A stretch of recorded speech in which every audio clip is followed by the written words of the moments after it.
Good morning, this is Angela with Parker's Permaculture.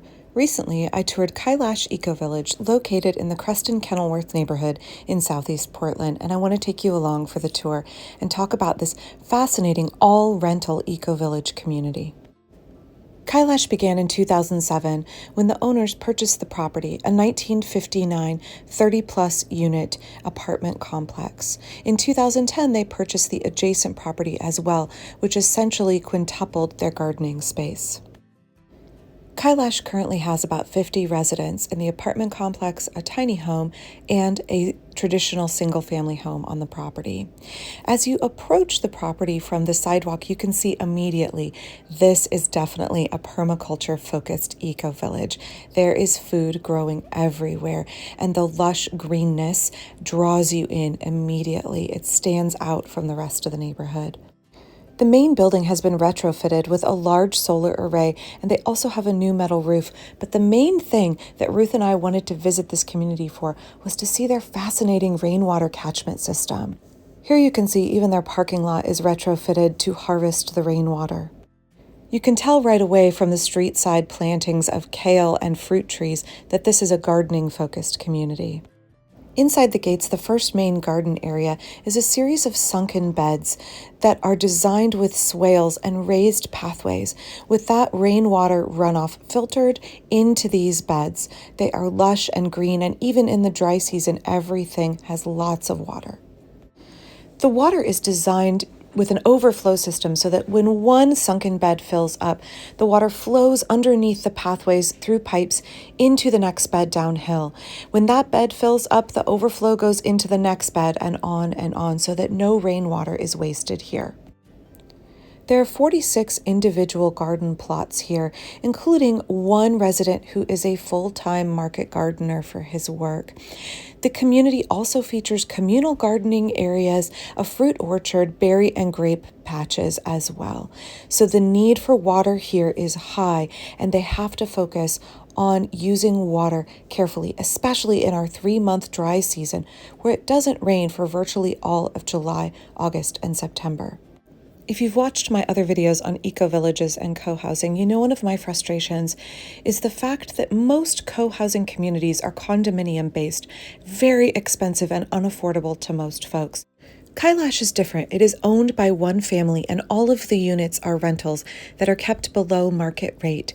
This allows all kinds of individuals and family units to participate in eco-village co-housing life, even if they can't afford the very high buy-in cost of the traditional condominium model. It also allows folks who aren't ready to settle down long-term to participate in a co-housing community for a shorter period of time. It's abundantly clear that this model of co-housing is needed and wanted, as demonstrated by the fact that Kailash is absolutely full and has a wait list for apartments. In my opinion, when we're looking at a community like Portland, Oregon, with a very high cost for housing, having affordable rentals is a potential solution to allow more folks to participate in experiments in sustainable living. In keeping with the permaculture ethic of share the surplus, the extra garden plots that are not used by residents are available for other folks in the neighborhood to use. This whole area of the garden was originally all pavement. They had an organization called DPave come in and help them remove the parking lot to add these gardens. Now, at first you may think it's all veggie gardens all over the place, but there are many other kinds of gardens tucked in, including this gorgeous rain garden full of cattails and Joe Pye weed. In 2008, as part of a long-range plan to ensure that the gardens would have sufficient water, the community dug a 104-foot well to house all of the rainwater runoff collected from the roof. They currently collect about 150,000 gallons of water every year from the roof of the apartment complex and use it to water all of the gardens on the property for free. One of the things I love about experiments in sustainable living is that these communities give folks space for their creative expression.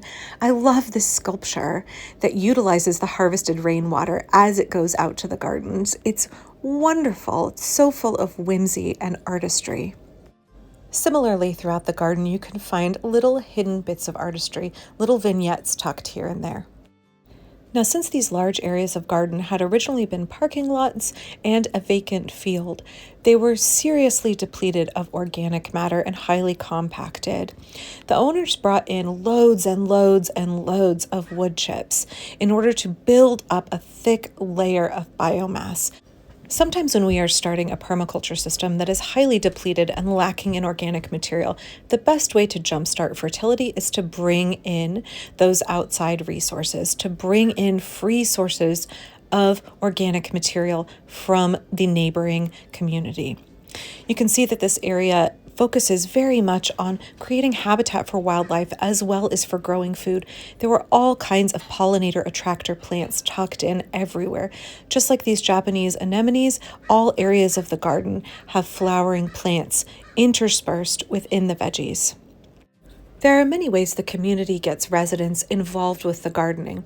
Not only are there garden teams and orchard teams and vegan potlucks held on a regular basis, there are little areas created for folks to utilize the outdoor space and connect with the garden. Little sitting areas, little eating areas, little covered nooks. Similarly, there are little areas for wildlife habitat, for amphibians, bee waterers, bird baths. Any urban community experimenting in sustainable living is going to include alternative transportation to cars. There is a large bike shelter and you can tell the residents use it. They also have a car share program where you can check out the car and just pay for the time you use, the miles you use on the car. Perhaps because they are located in Portland, Oregon, a city known for supporting alternative ways of living, Kailash has been able to try out all kinds of alternatives, like composting toilets and outdoor showers. They also have an extensive outdoor composting system. I asked about whether they have trouble with rats, because when you compost food scraps in an urban area, you tend to attract rodents. And I was told that the reason they have cinder block construction in their compost area is to deter rodents from tunneling underneath and over and through the walls. They originally had wood and found that this method works much better. By the way, here's a little Seratina bee I noticed foraging while we were filming next to the compost area.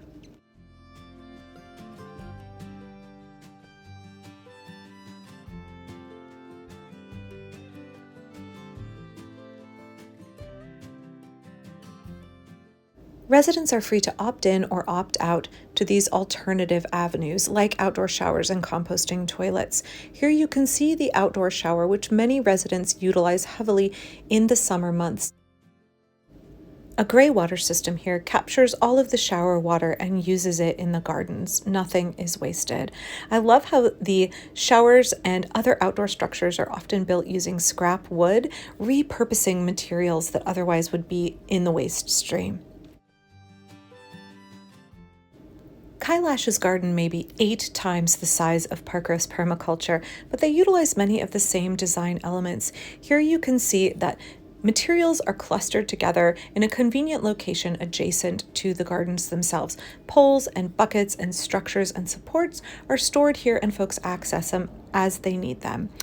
The beehives are also located in this area of the garden in a zone 3/zone 4 toward the back and side of the property. They have mason bees, but also several beekeepers, and they keep honeybees. While they don't keep poultry on the property, as this is a vegan community, they have at least a half a dozen honeybee hives. Much like my beehives are integrated into the U-shaped sun trap orchard on my property, these beehives are also in the orchard at the back of the property. But unlike my property, Kailash Ecovillage has a humanure composting system back here as well. This project, which the city has approved, allows residents to compost their own waste. The finished humanure is used in areas of the garden where annual veggies are not grown. I will say it was a warm, sunny day when we were here, and there was no odor from this area at all.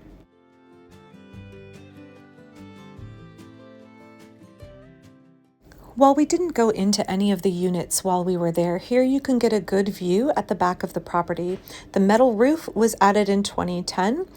and designed by an architect to optimize rainwater capture. There's a solar array up there as well. The apartments are mostly one bedroom with just a couple of two-bedroom apartments, so not super conducive to having families. There are a lot of single adults and a lot of couples without children who live at Kailash.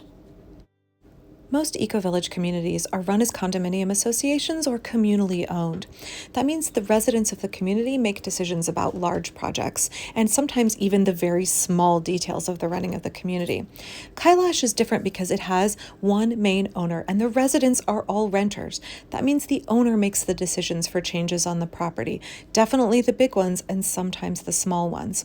The current new project on the property is a tree house that the owner has commissioned a contractor to build. It will be a raised platform for hosting social events and overlooks the garden. It's going to be a really fascinating and beautiful structure when it is completed.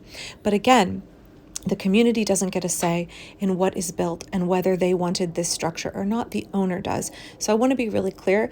There are pluses and minuses in having this kind of a system. It's more affordable.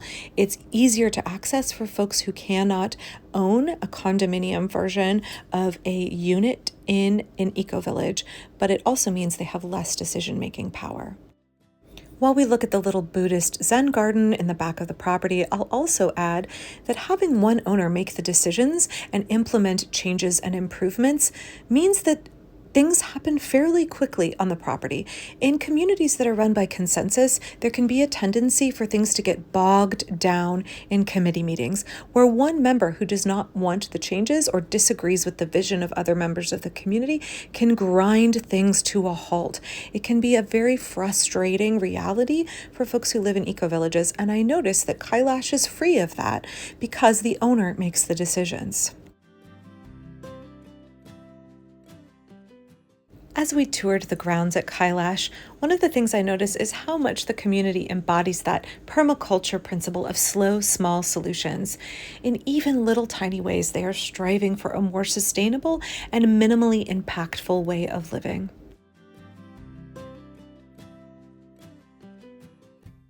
Someone was growing an incredibly healthy Malabar spinach, and I couldn't help but stop to take some pictures. What a lovely plant. I've never tried to grow it myself, but now I'm tempted. I was really in awe of how beautifully maintained the grounds are. You can tell that folks come to Kailash and live there because they want to grow food. They want to garden. You can feel a deep appreciation for growing things, for abundant organic spaces in this community. Folks clearly are invested in caring for the property, caring for their plants, growing their own food, and connecting with each other.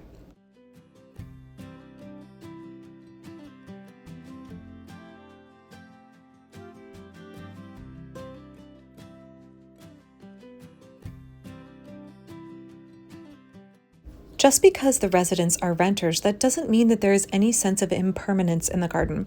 Many of the residents have lived there for more than a decade. Some have lived there since before this apartment unit was even an eco-village. Everyone seems to take ownership and seems to feel free to add those little personal touches that make the garden feel like home. It feels really personal. Every corner feels like it has personal touches. Oh, now we are down inside the seed starting area. Speaking of personal touches, I loved the paint on the wall down here in the storage units.